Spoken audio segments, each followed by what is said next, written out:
Okay, so there's a lot of stuff, right? So homework 4 and homework 5 have been posted. Homework 4, yeah, pandas. Homework 5 is object-oriented stuff. The homework 5 is, I'm not gonna lie, it's kind of challenging. Well, I think it could be.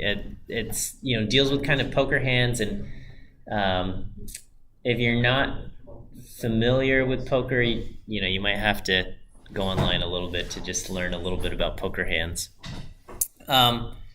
Friday is a holiday. Happy Veterans Day. I don't know if we have any veterans in our class, or any active military or former military. Probably some of your classmates. Every quarter, I'd say I have at least a couple active or former military. So happy Veterans Day. That's Friday, and then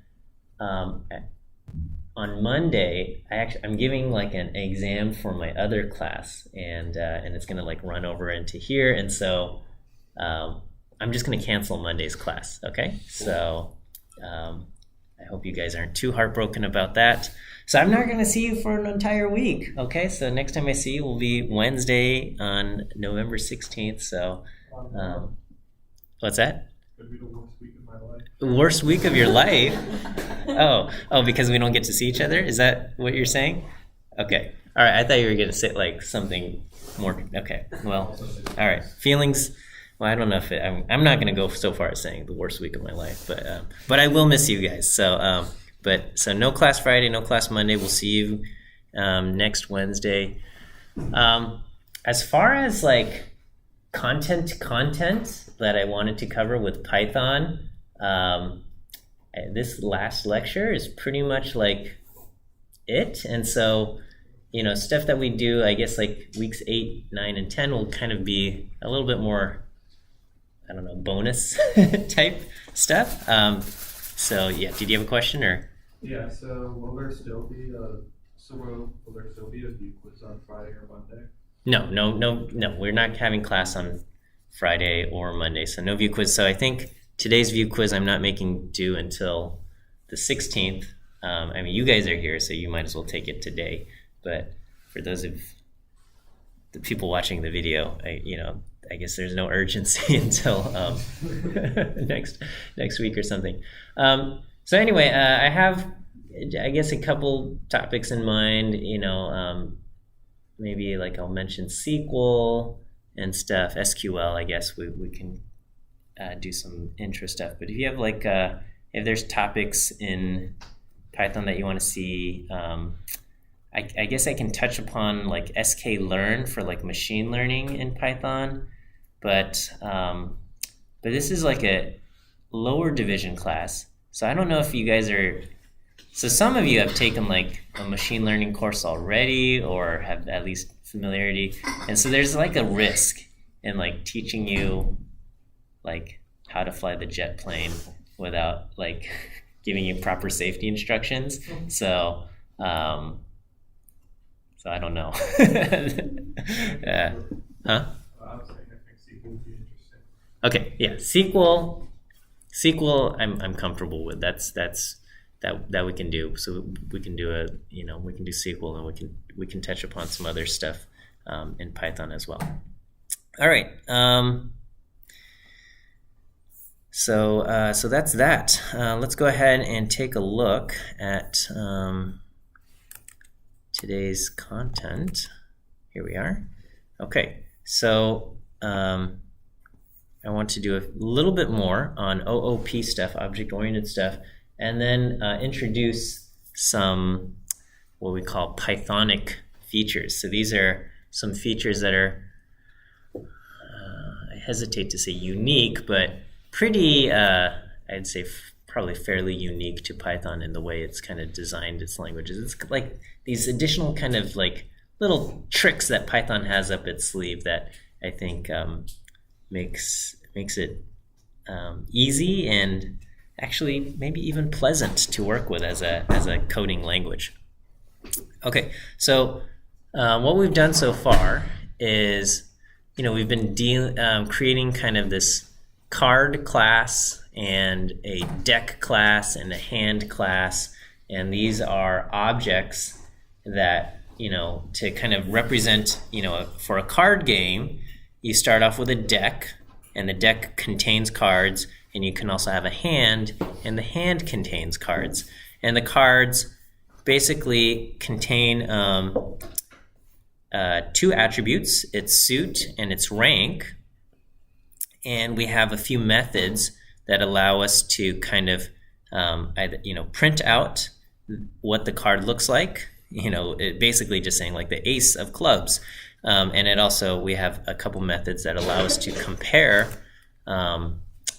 cards against each other. And we can say this card is ranked higher or lower than another card. Right now, just arbitrarily, we've chosen that suits are more important, and therefore all the spades, like the two of spades, ranks higher than, say, all the hearts. Like the two of spades is ranked higher than the ace of hearts or something like that. Okay, even though maybe traditionally, I guess depending on the game, we might rank those differently. We've created a deck class. The deck, the initialize method, will create 52 cards, all kind of combinations of suits and ranks, and then we have the str method, which will iterate through all of the the deck contains an attribute called cards, which stores all of the cards, and then the string method will iterate through all the items in that list, self.cards, and prints them out. And then we have a couple methods. Pop a card, which pops the last card in the list, which is kind of like dealing off a card. We have add a card, which will append a card to that list, self.cards. We have shuffle, which shuffles it. We have sort, which we can do, and that's because the cards have the special method double under less than, which allows for us to do comparisons, and if we can do comparisons, then we can start sorting them. Okay, and then we have another method which takes another object, a hand object, and will move cards from the deck to the hand. So here I'm going to just kind of randomize things. Here we're going to define our deck class, which we've done, and here our hand class basically inherits from deck, so it has kind of all of the same methods, except when we initialize it, we're going to just leave it empty. So when somebody starts off playing a game, they start off with an empty hand. And so here I'm going to create an instance of the deck and an instance of the hand. And convention is your class names have a capital letter, and then your instances will have lowercase letters. Okay? And we're going to move 5 cards from the deck to our hand, and we can print off our hand. Okay? And there we go. So when we call print hand, we have the 5 cards that we're calling the string method. And right now when I initialize the deck, it came in order. So when you deal 5 cards off the top of the deck or bottom of the deck, we get the almost the royal flush in spades. Okay, one thing is that even though we have a string representation of the card object itself is, it will say it's, main class card in memory. So here I'm going to say card 1 is just a blank card, and card 3 is going to be, card 2 is suit 3, which I think is spades, and 11, which is jack. Okay, and if I say what is card 1, we get double under main card, basically an instance of the card, capital C card class, an instance of this object type located at this location in memory. If I do print card, then it says, oh, that's the 2 of clubs. What about card 2? It's an instance of the card class at this different location in memory. And what is that? It says the jack of spades. Okay, so print works. This when we ask for the string representation, that works, but it's when we ask for the card object, it looks like this, which is, rather, I guess, unpleasant as humans to look at. Okay, and then when you if you say here we're going to create another new hand, and I'm going to move 5 more cards from the deck to the hand. Okay, and right now if I just take that list hand.cards, the list dot cards, an attribute in the hand, it comes out as this, right? These are 5 card objects in a list, but as a human, this means nothing to me, right? This is completely unintelligible. I have no idea what cards are in the thing. I mean, I can print it, and we can see these things, okay? But if sometimes we don't want to have to go through that, right? And you might not necessarily have a method that does this. Okay, so there is another method. It's the double under rep. This is the representation method, double underscore representation method. And this is used to show the official representation of the card object. So it's similar to the double underscore string method, but it's also different. So the string method is what will get invoked when you call print. So when you say print this object, it's going to invoke the string method, and it will show the string. So it'll say something like jack of clubs or jack of spades or whatever it is. Here, when you ask for what is the representation of an object, there's a subtle difference. And what you want to do, the convention, is that how did we create this card 2? The card 2 being the jack of spades. How did we create it? The command that we typed was capital C card 3,11. And so this is going to be what we want shown when we ask for the representation of an object. So when we ask what is the representation of this card 2 object, we want to give it the command that we used to create that card 2 object. So when we created card 2 and we said card 3,11, that would be the representation. So it's very much like the string method. String method is going to be kind of like this user-friendly thing, and the representation is also much more user-friendly than, say, instance of the card class at this location in memory where everything is kind of hidden in there. Here we're going to say, okay, well, how do we represent this? We're going to say card, string field, comma, string field, and the strings that you're going to put in there is going to be, the string representation of self.suit and the string representation of self.rank. Because these things themselves are actually are integers, right? And it's just only when we call the print that it looks up the the index location associated to those integers. So here I just created kind of a new method in here, and again, very similar to the string method, just is going to print something out. Okay, so right now card 2 was created under the old card class definition, but here I'm going to create a new instance, okay, of the new card class. Card 3 is going to be card 3, 11, and so now when I ask for card 3, it comes out card 3, 11. So we get the official representation, which is this, rather than saying we have an instance of the card class. Okay. All right, and then print still invokes the string method, so that looks exactly the same, jack of spades. You can say, is card 3 equal to card 2? Both of these things are jack of spades, and this equal is a test for equality, which is different.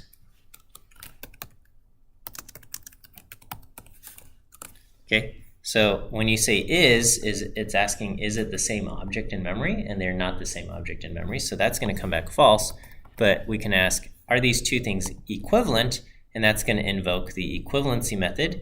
And so it creates the tuple, and it says, oh, your suit is 3 and your rank is 11. Over here, the other card, the suit is 3 and the rank is 11. So these two cards are equivalent. Okay, and now when we we're going to redefine our card deck class to use the new definition of the card class. Okay.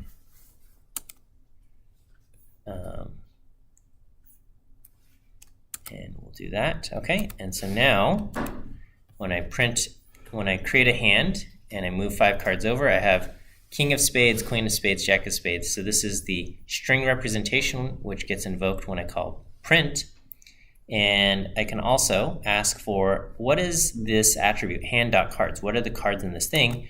And now we get a list, and it's a list of 5 card objects. Okay, so this is not as pleasant to read as calling print, but it's also much easier to read through this list than this one. Okay, so now you have kind of the card representations, and we can say, okay, this is how we would create each of these things there. Okay, a few more things. So when you ask for hand itself, we don't have like a representation method in here, so it's just going to say it's an instance of the hand object. But if you want to kind of ask how many cards are in the hand, okay, I can say, what's the length of hand? And right now it says hand doesn't have a length. It's not going to work, right? We can ask, what are the variables inside hand? Okay, and so inside hand we have the cards attribute, which is a list of 5 cards, and it has a label, new hand. And so we can say, oh, you know what? We can take that cards attribute and ask for the length, right? And it's going to say we've got 5 cards in there. So what do you know? In Python, we have another double under method, double under length, okay? And this is a special method that will just kind of get invoked anytime you call length on an object, right? And so I would argue that it makes sense to ask, what is the length? How many when you call length, it's like how many objects are inside this kind of iterable thing that you have. And right now our hand is not iterable, but we can make it iterable. But so right now we can just create this new method called double under length. And basically when we call length on the deck or the hand, what we want it to return is the length of the attribute dot cards. So we're going to do self.cards and return that value. Okay, and so now once I do that, again, I got to kind of redefine my deck to inherit from, redefine hand to inherit from deck. And so now I can say, okay, let's create a new deck. And now I can ask the length on the deck, and it will be, it will say we have 52. The value there is 52. I can move 5 cards from the deck to our hand. What's the length of our hand? 5. What's the length of our deck? 47. Okay, and so these functions, the length, will now work. Okay, whereas before they did not. Now that I've created double underscore length, Python knows to invoke that method when you ask for the length. Okay. This is kind of another cool thing is, so we have the deck, and I think it's a reasonable thing to say, all right, what are the first 5 cards in the deck, or what are like the 11th through the 13th, right? If you have all of these things and you want to kind of like, you want to slice out some of these things, right? So a lot of these things, we have an object that is kind of like a list, but not exactly a list, right? It's a list that contains card objects and things like that. So, but we want to try to use some of the same methods that we're accustomed to when we're dealing with lists, like slicing. So if I take my current deck, which has 47 cards in it, and I say, hey, I want to slice out the first 5 cards, it's going to say, hey, you can't do that. Okay, it says deck object is not subscriptable.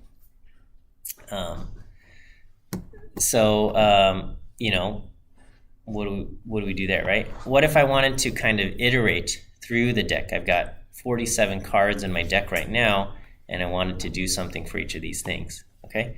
And right now, I can't do that either, all right? So I can't iterate through it. It says the deck is not subscriptable, the deck is not iterable. Can I see my hand sorted without necessarily changing the hand? So we do have a sort method. So I could do deck.sort, and I could print out the result, but can I just kind of take a peek without actually changing it, which is, you can do that with a list. With a list, you can call sorted on a list, and it doesn't actually change the list. It just gives you like a sorted version of it. And all of these things they don't work right now, okay?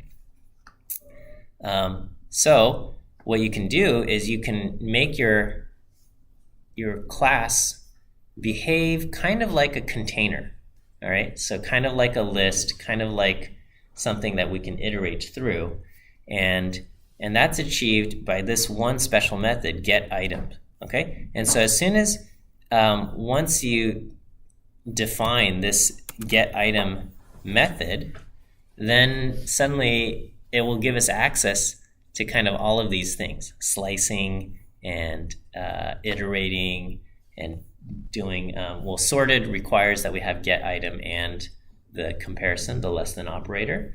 The objects within have to have kind of that less than, that operator. So here we can take the class and allow kind of the user to slice and perform iteration using this getItem. And so the way this is going to work is getItem takes in 2 arguments, the self and the key, or the self.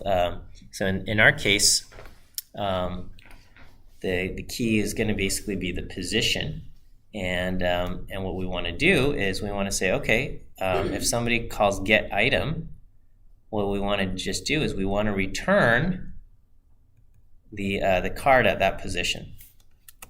Okay, so within our deck, the cards attribute is a list, and we can just say, hey, return the card located at the position in there.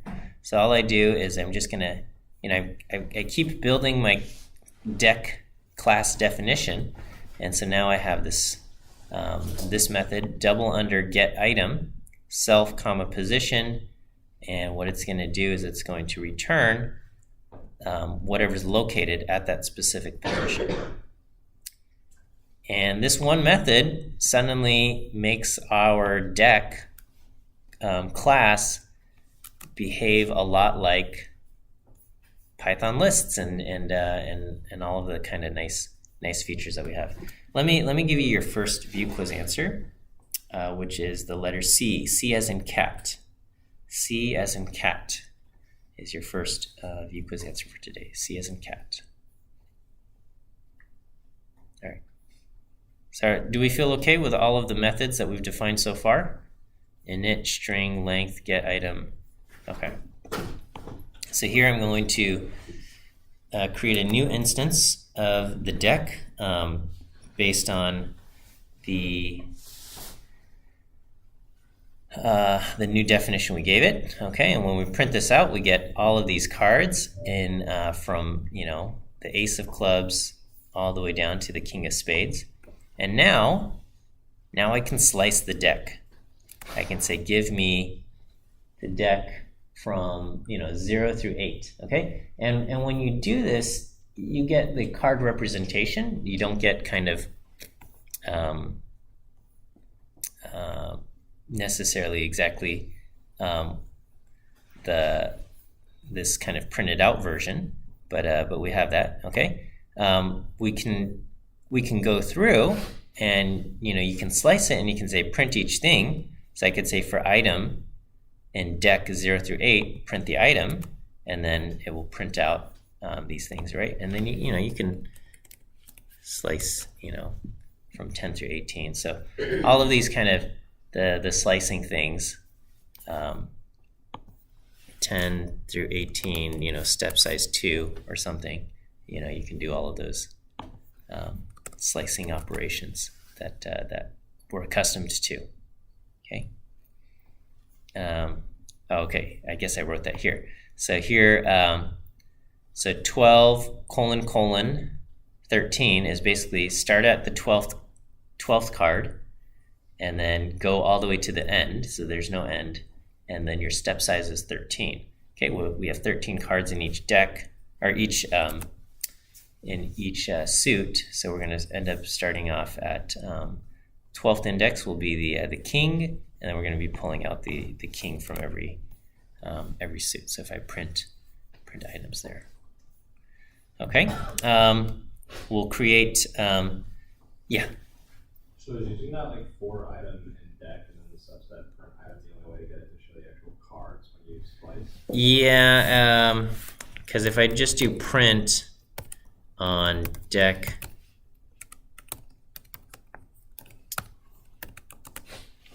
we're just going to get the traditional kind of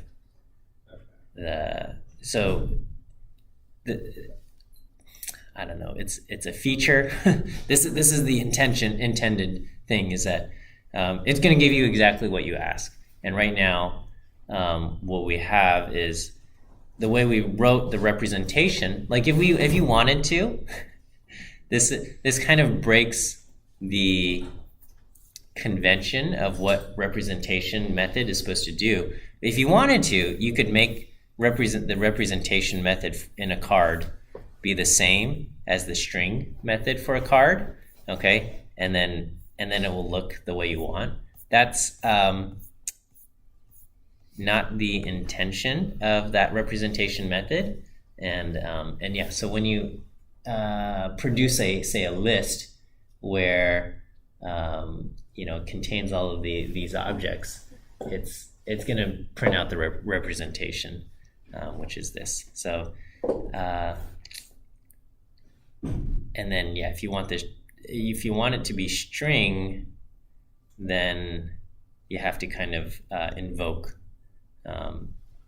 Either you have to iterate through the thing. I mean, we have some shortcuts. You can do a list comprehension, and you can do string x for x in deck 12::13 or something. Okay, and you can kind of invoke it. But I mean, this is pretty much the same as like writing a little for loop here. Yeah. But yeah, if you just call print on something, you're going to get the kind of the official representation there. So, gotcha. Yeah, that's the design of it. Yeah. Yeah. Again, you could break it not break it, but you can say for representation, I want the string version that I like looking at. But I guess that's not the intended thing here. Okay, and again, anytime you like redefine your class, and you have like things that inherit from it, you have to like say, okay, hand now needs to inherit from the new deck class, right? So that's why I have to keep running the same kind of chunk of code where I say hand inherits from deck, because I've like redefined deck, right? This is like deck version 3.0, and now I need to say, okay, hand needs to inherit from this new version of deck. So that's why I got to do this, and now I got to define new instances, right? I gotta buy the latest iPhone or whatever, So okay, deck is gonna be a new instance of the new deck definition. We're gonna shuffle it, and now we can move cards from the deck to the hand. And so here, let's take a look at hand, and that's all we have. We can do hand.cards, or just right now I can just do print hand. print hand gives us kind of what I have, and so this is you know, after shuffling the deck, this is what I have. And what I can do now that I have get item, and within get and also the cards themselves can be compared, we can do sort, right? So I can do sorted on the hand, and we can print that out, right? And it prints it in sorted order. And remember, sorted order is all of the spades come after all of the hearts, which come after all of the diamonds, which come after all of the clubs. You know, the original hand is left unchanged, but there it is in sorted order here. Okay. So we had get item. Okay, get item will retrieve values, and sometimes you want to like assign something to a thing, right? So like with a list, you could say into, you know, position 5, we want to change, you know, the object in position 5, we want to change that to a 17 or something, right? So you can do that with a list. You can say, you know, here's my current list, into position 5 when I want to, you know, set it equal to something. And that's gonna, you can do something similar using set item, okay? So set item allows you to kind of set items inside the class, and so we can use it to assign a particular card object to a particular position in the list of cards. And so set item comes, basically it's like get item, except there's a third thing, which is going to be the value that you want to now assign to that thing. So get item will say, all right, here's the thing in that location, and set item will say, okay, well, here's the thing in that location, and what are we going to replace it with? We're going to replace it with whatever the value is. So in our case, we're going to just, so very much like get item, we would return the thing at that position, okay? Here we're going to basically assign whatever value it is to that position. Here I wrote self key value. I could have wrote self position value, but same kind of idea here. Okay, self dot cards. We're going to do that thing, and we're going to do an assignment. Okay, so set item doesn't retrieve anything, so we're not returning anything. We're just going to modify whatever it is. Okay, and with that, okay, I can actually, if I have a way to set things, I can actually get rid of this method, which is the shuffle method. Okay, so here again, redefine our deck. So right now our deck in order starts off at ace of clubs, and now, so it used to be if I wanted to shuffle the deck, I would invoke the deck.shuffle method, and deck.shuffle method would do, you know, call random.shuffle on self.cards. But now that I have the set item method, I don't need a shuffle method. I can just call random.shuffle on an object. So random.shuffle called on a list will take the items in the list and shuffle it up, and random.shuffle called on the deck, which has an aspect that behaves like a list. We can just kind of shuffle those things. So I can just do random.shuffle on the deck, and then we can say, all right, you know, print out the top 10 cards, and what do you know, they are indeed shuffled. Okay. How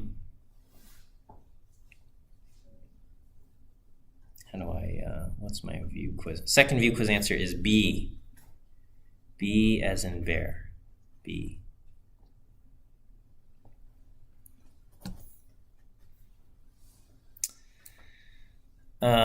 Okay, so that's it for object-oriented stuff. And again, those are kind of just like neat little, you know, these double under methods in kind of the, what do we call it, the Python object model, Python data model, I forget.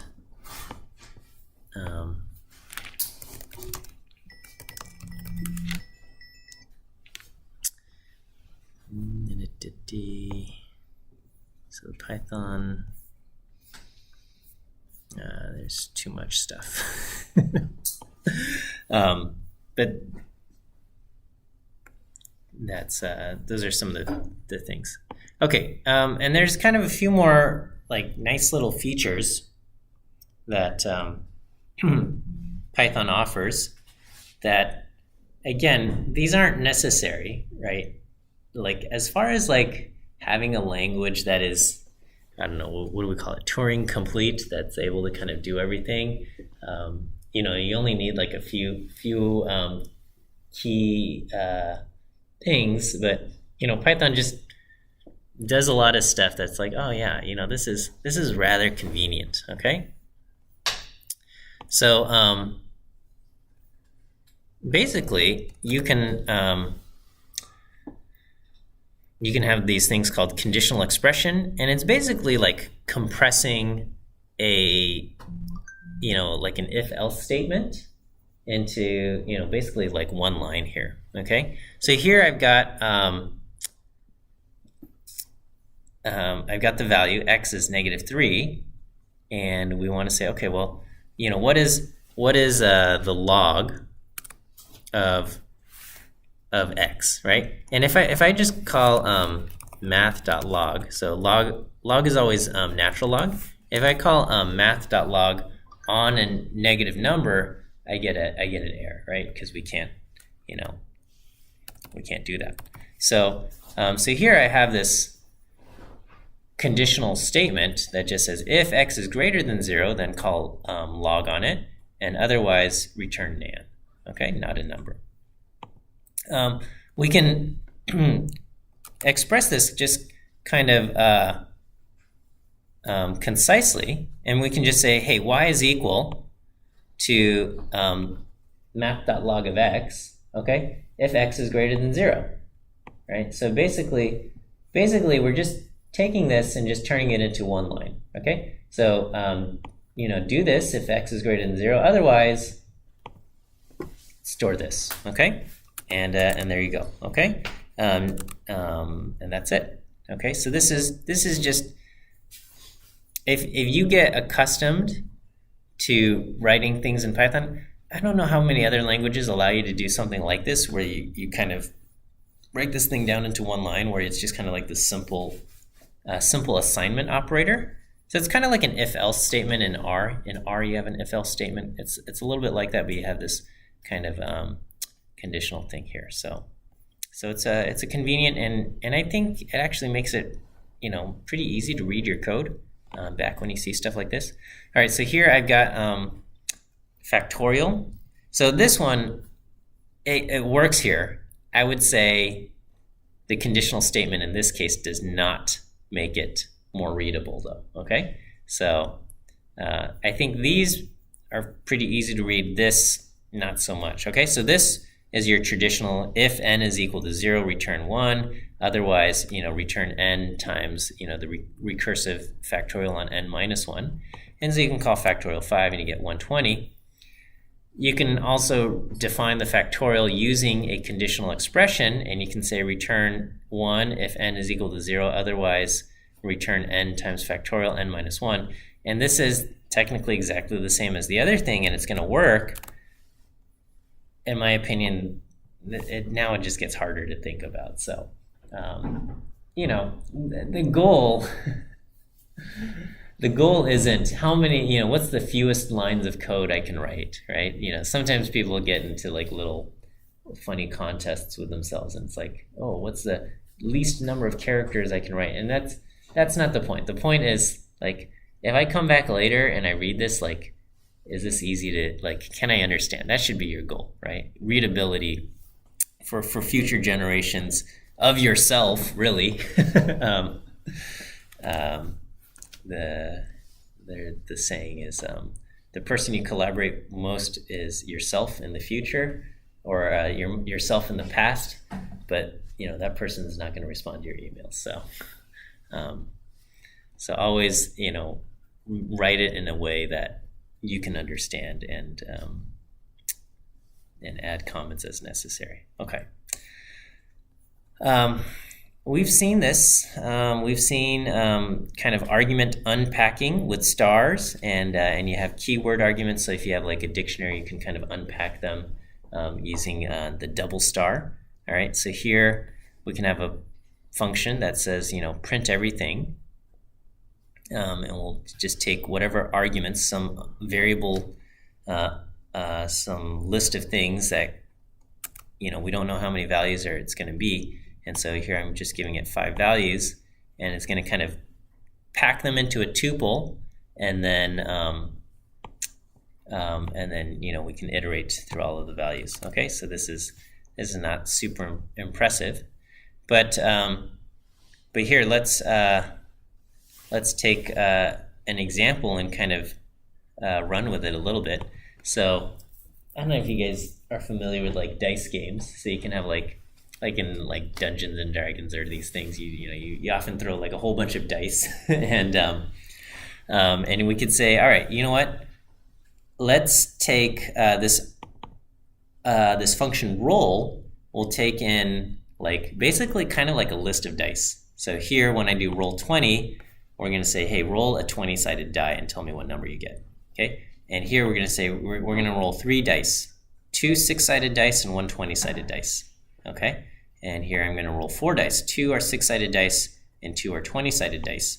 And so what we want to do is we want to kind of be able to take in some unspecified number of arguments, and so we're going to provide it multiple things, and they get kind of combined together using the star into like a single tuple. And then we'll say, okay, the total, we'll return the total, and then for each item in this dice tuple, for each die, roll a random value from random integer from 1 through the the die value, and then print out that roll, and then add that roll to the total. So here we'll get 12, and here I get 3, 4, and 8. Okay, let me just see.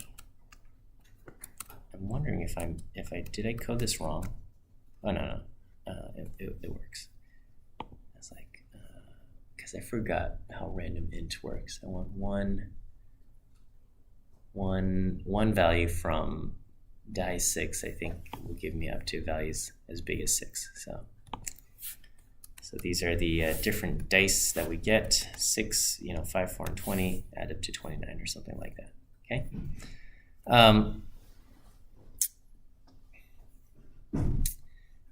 And yeah, similarly, you can kind of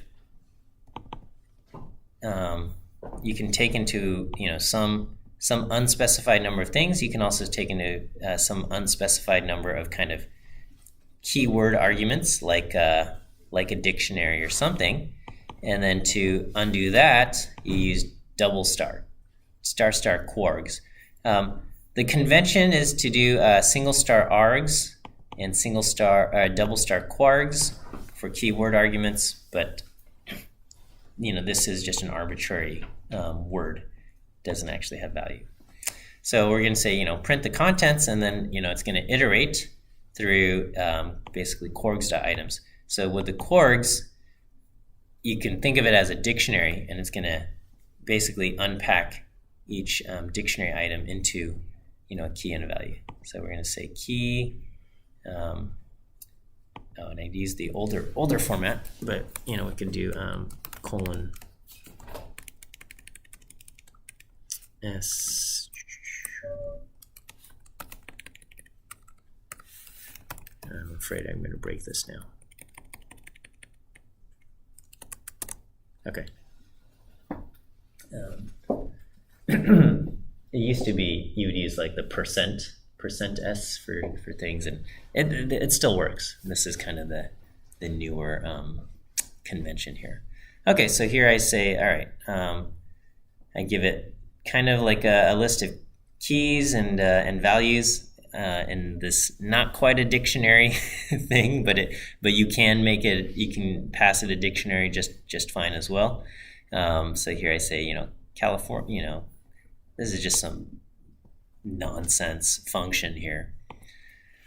Here I pack them together into a dictionary, and we can run it through here. If you want to do it with the dictionary, you have to scatter the contents, okay, using the double star, right? So we take the dictionary, the one argument here, and then we scatter them out into a set of keys and their values. Okay, and so a popular use case is, say, in matplotlib, which, and I think I have an example of something like this, is you might have a set of settings that you want to apply to kind of all of your plots, and rather than having to copy and paste the setting everywhere, you can gather up all of the settings into a single kind of dictionary, and then you can pass that dictionary into matplotlib and just scatter them using the double star there. Okay, so rather than having to copy and paste this line of settings, you just make the dictionary and use pass it with double star. And then if you later on decide to change one of the options from line type 2 to line type 4 or something like that, you just change it once in the dictionary, and you don't have to copy and paste it everywhere, which is preferred. Okay, all right, that's that. Let me give you how many answers have I given you? 2. Okay, last answer, A. A as an apple. A as an apple is your last view quiz answer. Okay, so I won't see you Friday. I won't see you Monday. I'll see you next Wednesday, and then we'll kind of just do, I guess, more fun stuff, I guess. All right. Okay, we'll see you then. Have a great week.